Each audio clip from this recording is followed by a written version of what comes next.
నమస్తే అన్న అందరికీ నమస్కారం.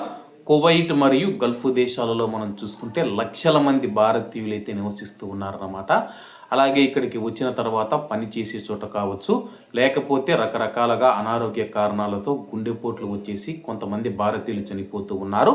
ఈ నేపథ్యంలో వారి యొక్క మృతదేహం కువైట్ నుంచి కానీ లేకపోతే గల్ఫ్ దేశాల నుంచి ఇండియాకు తరలించాలంటే కష్టమవుతూ ఉందని చెప్పేసి చాలామంది అంటూ ఉన్నారు. అలాగే కువైట్లో మనకు చూసుకుంటే కానీ జిలకర మురళీరాయలు గారు అయితే కానీ మృతదేహాలను అయితే ఆయన ప్రక్రియలన్నీ పూర్తి చేసి ఇండియన్ ఎంబసీ కువైట్ ప్రభుత్వం సహకారంతో పంపిస్తూ ఉన్నారు.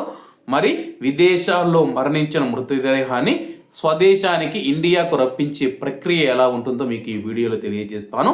విదేశాలకు తెలుగు వాళ్ళు పెద్ద సంఖ్యలో ఉద్యోగాల కోసం వెళుతూ ఉంటారు. కఠిన పరిస్థితులు, యజమానుల ఒత్తిడి, ప్రమాదాల వంటి కారణాలతో కొంతమంది అక్కడే మరణించిన సంఘటనలు జరుగుతూ ఉంటాయి.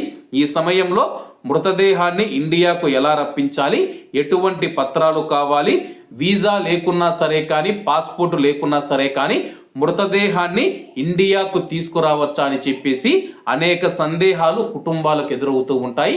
దానికి సంబంధించి పూర్తి వివరాలు ఈ వీడియోలో తెలుసుకున్నాము. కువైట్ మరియు గల్ఫ్ దేశాల్లో ఎవరైనా సరే కానీ సహజంగా మరణిస్తే కానీ, సహజ మరణం జరిగితే హాస్పిటల్లో పరీక్షించి డెత్ రిపోర్ట్ ఇస్తారు. తర్వాత పోలీసులు ఫోరెన్సిక్ విచారణ జరుగుతూ ఉంది.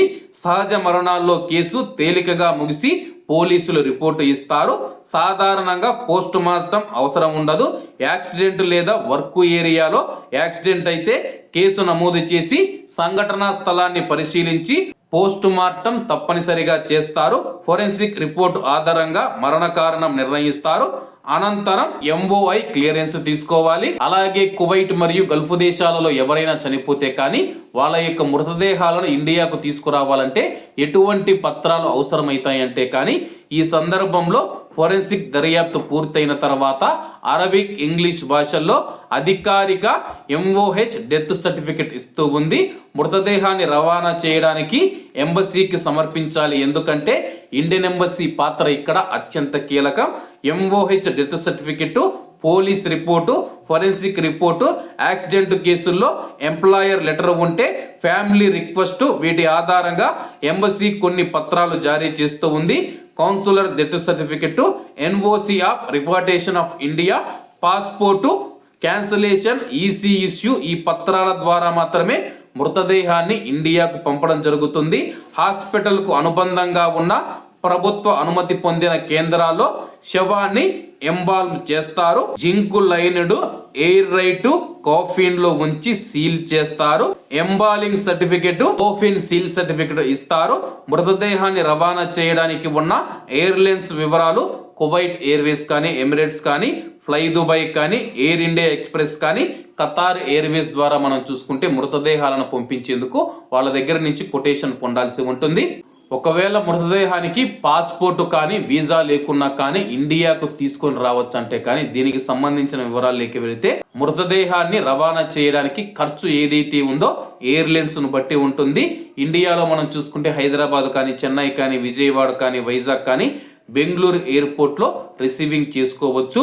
మృతదేహానికి రవాణా ఖర్చు ఆయా దేశాన్ని బట్టి, ఎయిర్లైన్స్ను బట్టి ఉంటుంది. చనిపోయిన వ్యక్తికి వీసా లేదా పాస్పోర్ట్ లేకున్నా మృతదేహాన్ని రవాణా చేయడానికి పూర్తి చట్టపరంగా సాధ్యమే. ముందుగా అతన్ని అనాధికారిక పౌరునిగా, తెలియని వ్యక్తిగా నమోదు చేస్తారు. తర్వాత సిఐడి విచారణ జరుగుతూ ఉంది. అలాగే ఫింగర్ ప్రింట్లు, మొబైల్ డేటా ద్వారా వ్యక్తిని గుర్తించే ప్రయత్నం చేస్తారు. తప్పనిసరిగా పోస్ట్ మార్టం చేస్తారు.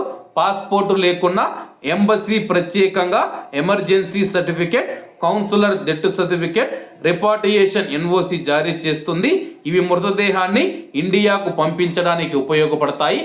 చాలా మంది పేదవాళ్ళు ఉంటారు, డబ్బు పెట్టుకోలేరు, వాళ్ళ పరిస్థితి ఎలా అని చెప్పేసి ఇండియన్ ఎంబసీని సంప్రదిస్తే కానీ ICWF Indian community welfare fund ద్వారా మృతదేహాన్ని ఇండియాకు ఉచితంగా పంపిస్తుంది. లేకపోతే కానీ కువైట్ యజమాని కానీ కంపెనీలో పనిచేస్తూ ఉంటే కంపెనీ యజమాని కానీ ఆ యొక్క డబ్బునైతే, ఆ యొక్క ఖర్చునైతే భరాయించాల్సి ఉంటుంది. ఒకవేళ కువైట్ యజమాని పట్టించుకోకపోయినా, కంపెనీ పట్టించుకోకపోయినా సరే కానీ ఇండియన్ ఎంబసీ ICWF ద్వారా మృతదేహాన్ని ఇండియాకు ఉచితంగా పంపించేందుకైతే ఆ యొక్క ఫండ్ ద్వారా, ఆ యొక్క స్కీమ్ ద్వారా మనం చూసుకుంటే డబ్బులను అయితే ఖర్చు చేస్తూ ఉంది. కాబట్టి అందరూ బాగుండాలి, అందులో మనం ఉండాలి. అందరికీ నమస్తే అన్న, జై హింద్.